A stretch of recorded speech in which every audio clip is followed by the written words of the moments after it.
3장 21절 우리 한 절만 봉독해 주시겠습니다.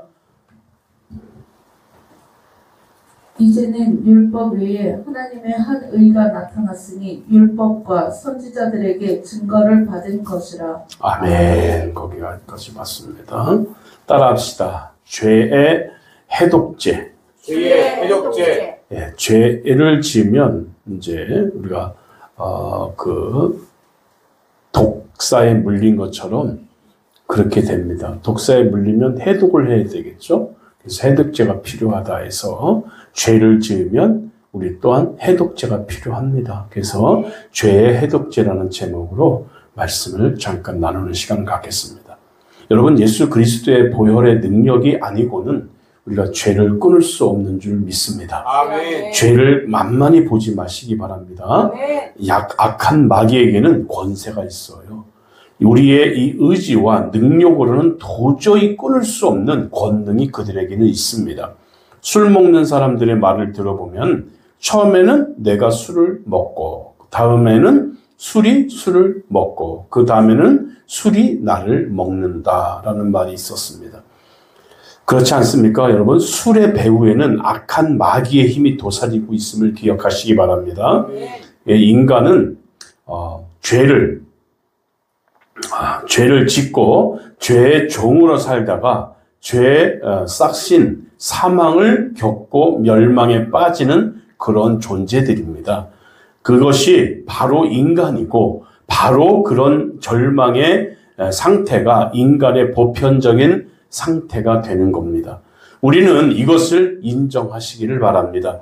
그러나 이렇게 소망 없는 인간에게 죄의 권세를 깨뜨려버리고 절망 상태에 놓인 인간을 구원하시기 위해서 하나님의 방법이 있었습니다. 인간의 힘으로 도저히 구원받지 못할 이런 절망 가운데 하나님께서 예비하신 하나의 길이 있습니다.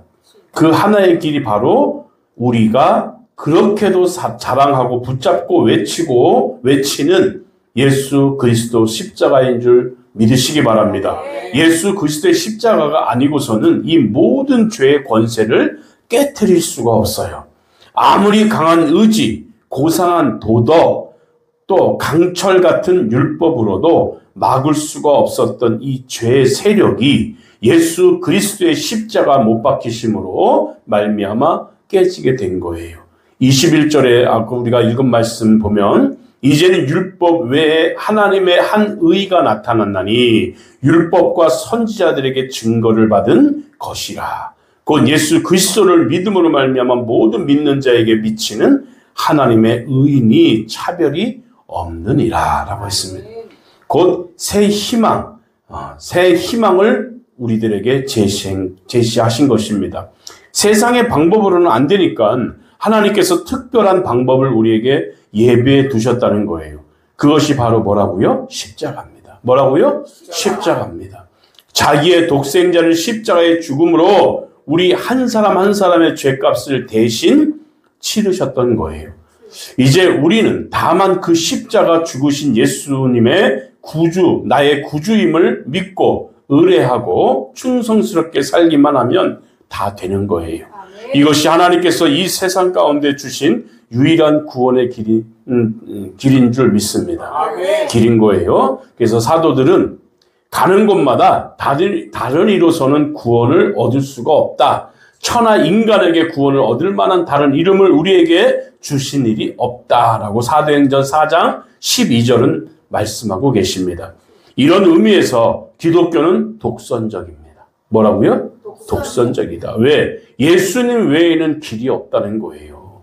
오직 예수밖에 길이 없습니다. 다른 길은 그 가능성을 원천 봉쇄해버립니다. 없다는 거예요. 가능성이 없습니다. 오직 한 길, 예수님밖에 안 계십니다. 예수님만이 십자가의 길만이 우리의 유일한 구원의 길이 되는 거고 성경은 그렇게 증거하고 있습니다.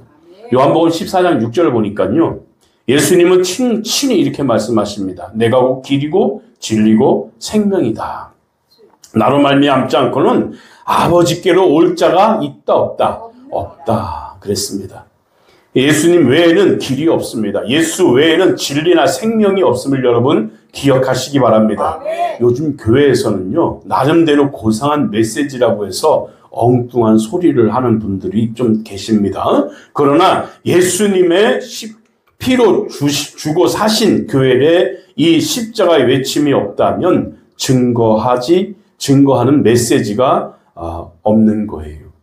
십자가의 능력이 죄악의 세력과 죽음의 위험을 깨뜨리고 우리를 구원하는 유일한 길이 되는 겁니다. 저는 많은 분들과 상담할 수 있는 기회가 있었어요. 어떤 분은 락 음악, 록음악이라고 하죠. 락 음악, 사탄을 경배하는 음악에 사로잡혀서 눈빛이 아예 달라졌어요. 그런 음악을 하도 많이 들어서 밤마다 마귀와 영적 교제를 나누기도 한답니다. 또 어떤 사람은 음란에 사로잡혀서 악한 마귀가 발휘하는 죄의 힘에서 벗어나지를 못합니다.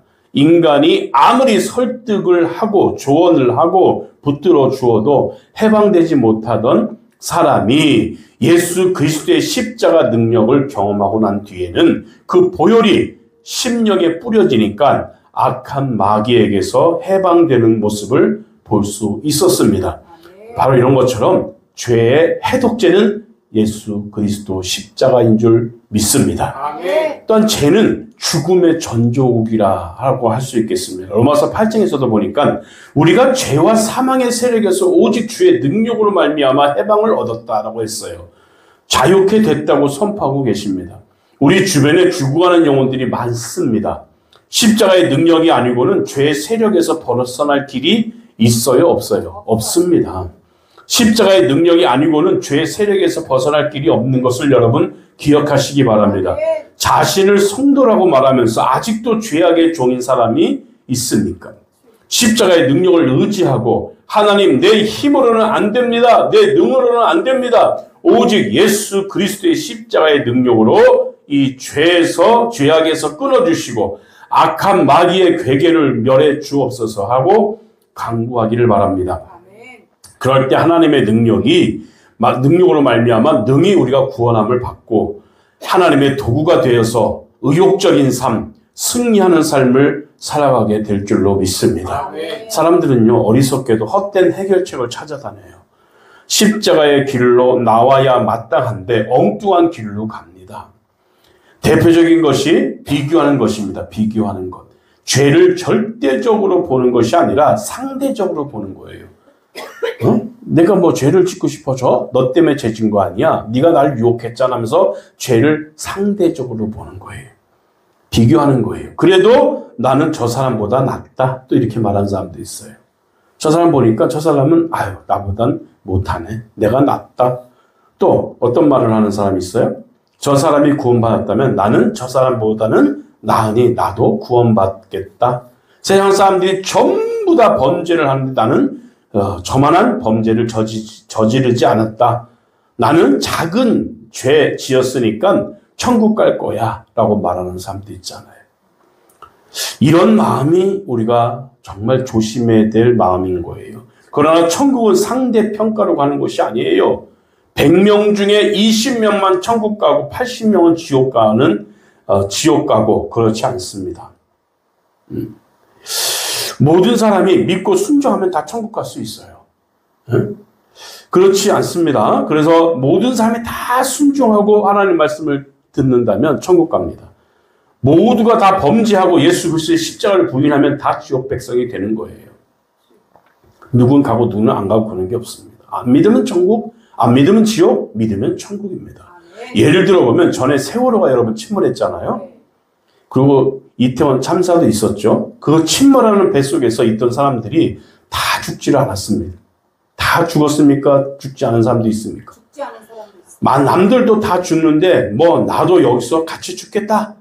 이 얼마나 어리석은 생각입니까? 함께 있던 수백 명이 다 죽는다 할지라도 나만은 살아야 하지 않겠습니까? 함께 있던 수백 명이 죽는다 할지라도 나만은 살아야 되지 않겠습니까? 나만은 그 배에서 나와야 되지 않겠습니까? 같이 죽으면 되겠습니까? 나는 충분히 나올 수 있으면 나와야지요. 소돔 고모라가 죄악 가운데 있으니까 뭐라고 그래요? 하나님의 심판이 내려서 그들을 뭐 했어요? 다 죽여버렸습니다. 그때 롯과 두 딸 외에는 다 멸망을 받았습니다. 소돔 사람 가운데 이 사람들의 죄악이 이렇게 무거운데 나는 저 사람들보다는 그래도 낫지 않은가 하는 마음으로 안도했다면 그 사람의 말로가 어떻게 되겠습니까? 그 역시 멸망입니다. 그러므로 우리는 상대주의를 버리고 하나님의 기준으로 돌아와야 될 줄 믿습니다. 그러므로 우리는 상대주의를 버려야 됩니다. 하나님의 기준으로 돌아와야 되는데 반면에 믿음으로 나오는 사람들은 한 명도 나고치 않은 줄 믿습니다. 하나님 말씀과 십자가의 보혈로 깨끗하고 정결하게 씻김 받고 주님의 제자로서 굳건하게 살게 된다면 그 또한 하나의 우리가 찾는 헛된 해결책은 고행과 공로의 사상입니다. 그래서 우리가 이렇게 씻임 받고 주님의 제자로서 굳건히 살아가게 돼야 될 줄 믿습니다. 또 하나 찾는 해결책은 뭐래요? 잘못된 해결책은 고행과 공로. 그거로 구원받는다고 생각해요. 인간의 심성 속에는 이런 공로 사상이 본능적으로 남아 있어요. 내가 죄를 40 정도 지었는데 공로를 60 정도 쌓으면 서로 상쇄되어서 20 정도는 남지 않을까? 100 중에서. 내가 죄를 얼마큼 지었다고요? 60을 졌어요. 그런데 내 공로가 몇이라고요? 40인데 내가 죄를 40 정도 지었는데 공로를 60 정도 했다고 보세요. 그럼 몇이 남아요? 20 남잖아요. 20. 내가 죄를 40, 공로가 60이었어요. 그러면 그걸 비교하고 그걸 이렇게 빼기 더하기 하니까 20이 남잖아요. 아, 그럼 난 20을 구원받겠다. 착각하지 마세요. 아니에요. 공로주의는 바로 그런 걸 말하는 거예요. 그러면 20도 남으니까 공로로 내가 천국을 하고 생각하는 것인데 이런 식의 생각을 우리가 많이 하고 있어요. 내가 죄를 많이 졌으니까 많이 공로 쌓으면 되겠다. 캄프라치가 되겠다. 아닙니다. 우리가 아무리 공로를 쌓는다 할지라도 우리의 죄값을 치를 수가 없어요. 내가 공로를 많이 쌓으면 내가 그동안 모든 죄 지은 것들이 없어질 거야 라고 생각하면 안 된다는 거예요. 내가 죽어야 합니다. 절대 씻을 수가 없습니다. 죄의 값은 뭐라고요? 사망입니다. 죽어야 합니다. 내가 죽어야 합니다. 내가 그런데 대신 누가 우리를 위해서 죽으셨어요? 예수님께서 죽으셨어요. 하나님의 독생자 예수님께서 죽으심으로 말미암아 우리의 죄악이 깨끗이 씻겨진 줄 믿으시기 바랍니다. 그게 죄의 해독제가 되는 거예요. 아멘. 여러분 우리가 죄를 짓고 하면 회개하는 게 무슨 내 공로 쌓으면 된다고 생각하면 착각입니다. 아닙니다. 공로로 내 죄가 깨끗이 씻을 수가 없어요. 예수 그리스도 십자가 보혈만이 내 죄를 씻을 수 있는 줄 믿습니다. 그것이 돼야 되는 거죠. 그래서 어떤 사람은 공덕 쌓는다고 하잖아요. 다른 종교에서는 죄를 지은 만큼 공덕을 쌓는다잖아요. 응? 그잖아요. 응? 그래서 공덕을 많이 쌓으면 내 자손이 잘 될 거야. 내가 뭐가 잘 될 거야 라고 공덕 쌓는 분들이 많이 계세요. 어떤 종교, 타 종교를 내가 뭐라 하는 게 아니라 그 종교에서는 그러잖아요. 여러분 말 안 해도 알겠죠? 어떤 종교인지. 막 공덕을 쌓고 막 남을 위해서 충성하고 봉사하고 뭐하고 하면은 오히려 내가 구원받을 거야. 착각하지 마세요. 그게 아닙니다. 구원은 오직 한 길 예수밖에 없고 우리 죄를 해독하는 해독제는 십자가 예수 그리스도의 보혈이다. 아멘. 아셨죠? 따라합시다. 우리 죄의 해독제는 십자가 예수 그리스도의 보혈뿐이다. 이것이 오늘 핵심이 말씀이 되는 줄 믿습니다. 아멘. 다 같이 기도합시다. 올해 우리가 마지막 예배를 드리는 가운데 하나님의 능력이 함께 하셔서 깨끗이 죄를 씻고 새해를 맞이할 수 있게 해달라고 이 시간 다 같이 통성으로 기도합니다. 아버지 감사합니다. 주님의 사랑 가운데 은혜 가운데 함께 하신 주님 은혜를 진실로 감사합니다. 우리가 올해 하나님 은혜 안에 거하며 살긴다고 하지만 그래도 우리 몸에 묻어있는 모든 죄악들은 깨끗이 씻어주시고 새해는 보다 나은 모습으로 주 앞에 서기를 간절히 소원합니다. 이제 죄 해독제 되신 우리 예수 그리스도의 십자가와 보혈로 내 죄를 깨끗이 씻어주시고 새해는 밝은 모습으로 새로운 모습으로 우리 하나님 앞에 영광 돌리는 그런 심령이 되게 도와주시기를 간절히 원합니다. 우리 하나님만 바라볼 수 있는 믿음이 될 수 있도록 인도해 주옵소서. 예수님의 이름으로 기도드립니다. 아멘.